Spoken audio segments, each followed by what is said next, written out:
Hi, it's William here yet again. Thank you for visiting my channel and joining me for this week's crazy project video. Now, my father's been a woodworker for more years than I could possibly remember, and he has a lot of interesting bits of equipment and tools. And some time ago I noticed he had a router lathe. I'd never heard of a router lathe before, so I had to look it up. And in the end I thought I might be able to have some fun with it. So I kind of liberated it from his workshop, but didn't make a very good job of it because there's a couple of bits missing. Anyway, on to that later.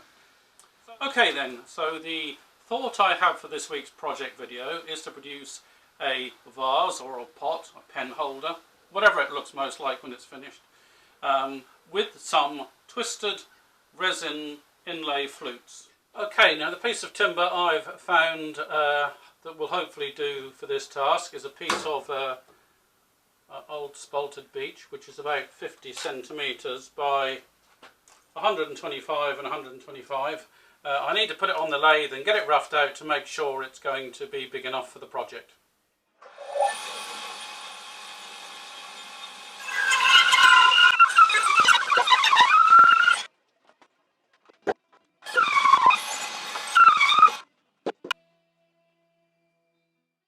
Now, the design of the router lathe requires an 80mm by 80mm square at one end to fit in the headstock.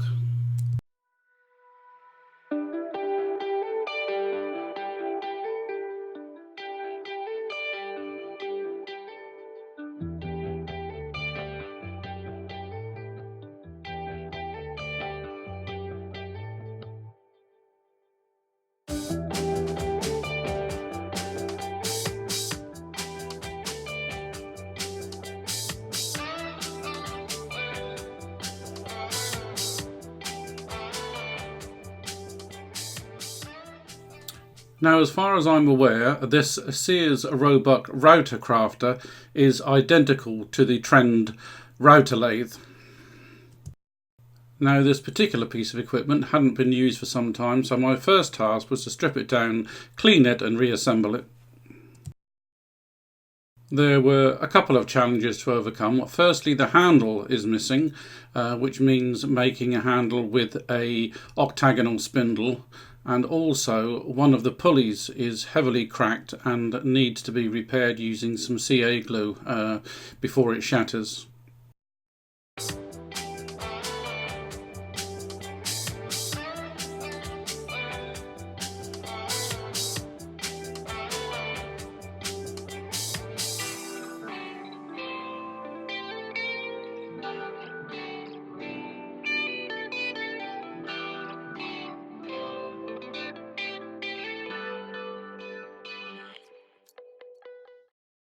I managed to fabricate a spindle or a shaft for the replacement handle from a piece of nylon on my Paul Howard Fluting Jig.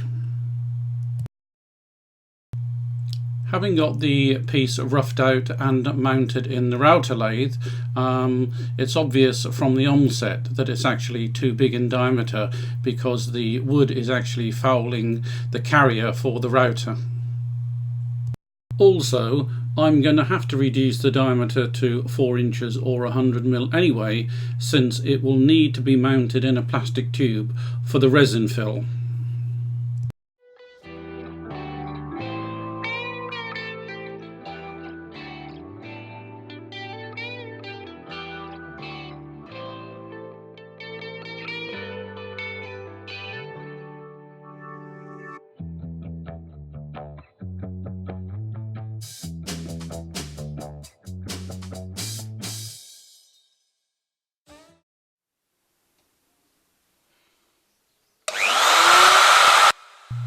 Having got it remounted into the router lathe, we can now start our first pass at position 2 on the index dial.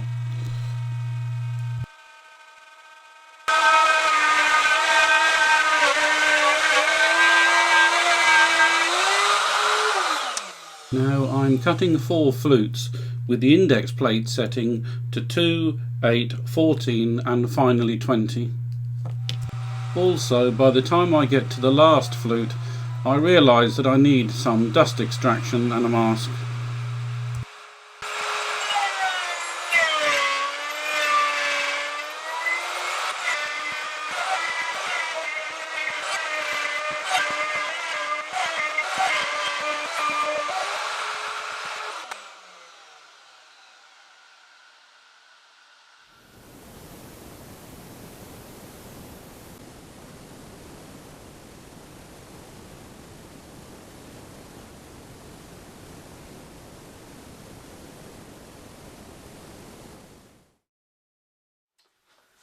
Okay, so that's the router lathe work done. I can't say I'm disappointed. It's approximately what I expected.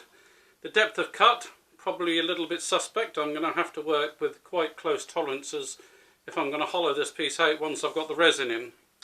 Okay then, so need to now mount it back on the lathe and put a tenon on the bottom, part it off at the top, and then think about mixing some of that gooey, mucky resin stuff.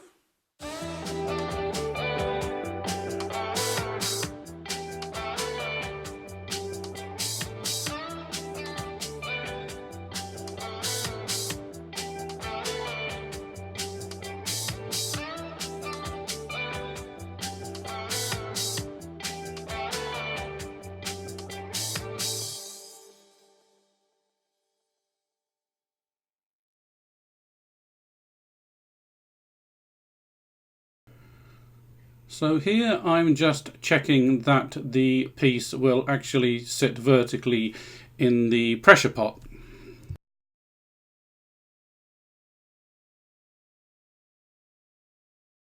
And finally, before the resin fill, I just need to do a bit of abrasive work and clean out the flutes.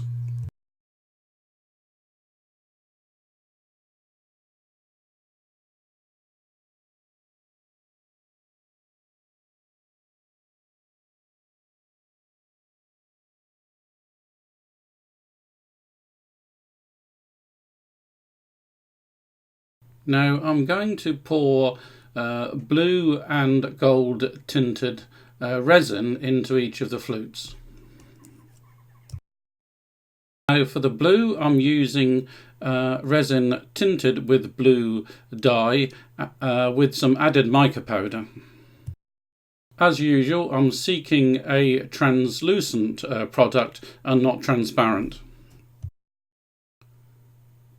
Now the flute itself is about 33 centimetres long by a centimetre by 12.7 millimetres.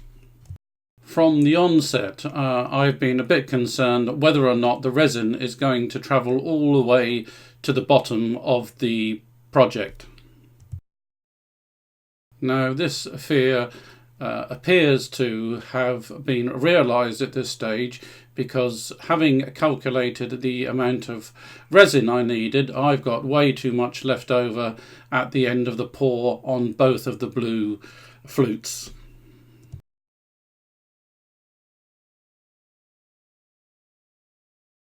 Now, as I mentioned earlier, the other two flutes are going to be filled with resin which has been tinted with gold mica powder. Now the same situation occurs with the pour of the gold resin, in that I'm left with more than half of the resin I've mixed. So at this stage I'm rather hoping that Siri has made a serious miscalculation with the amount of resin, and that it has in fact reached the bottom of the project. Well, that's the best case scenario. However, my track record with resin isn't that good, so I'm being a bit pessimistic now and coming up with a plan B. So finally then, for this phase of the project, I'm going to pop it into the pressure pot, bring it up to pressure, and then leave it there for the next 48 hours.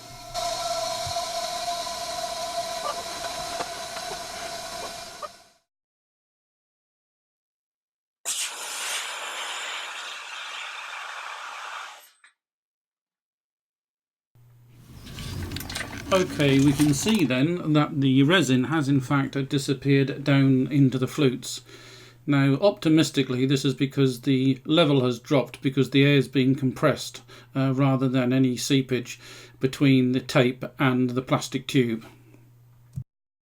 So the obvious solution here then is to mix up some more resin and top it up, pop it back into the pressure chamber. Now, I did this off camera to save repetition, and the problem appears to have been solved in that the resin level is still level with the end of the piece.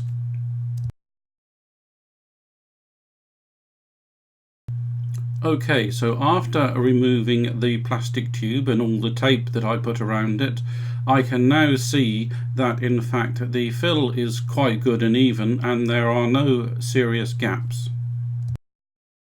The top surface of the resin fill is very crinkly because of the tape, of course, but I think it's not so deep that I can't turn it off. So far so good. Now, my growing experience in resin has taught me that I get the best cut from my carbide cutter at about 15 degrees angle. Now, before I start the finishing on the outside, I've decided to hollow it out first. Now, to start this hollowing process, I'm going to use a 35mm Forstner bit all the way to the bottom.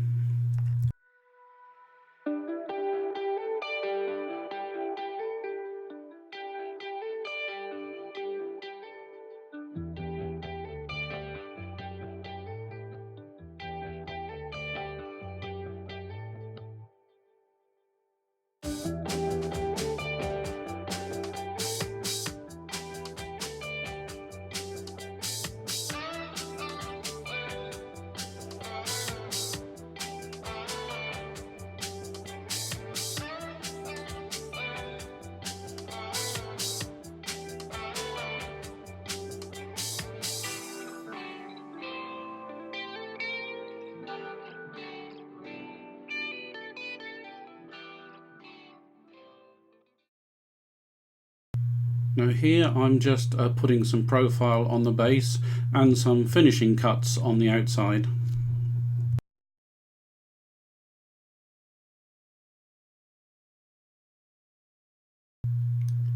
Now, by illuminating the piece from the inside, I can see where there is a variation in thickness and some additional work need to be done on the inside.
Now here, out of curiosity, I'm just trying some Hampshire Sheen gold embellishing wax as a final finish to see in fact whether it does leave a gold sheen or not.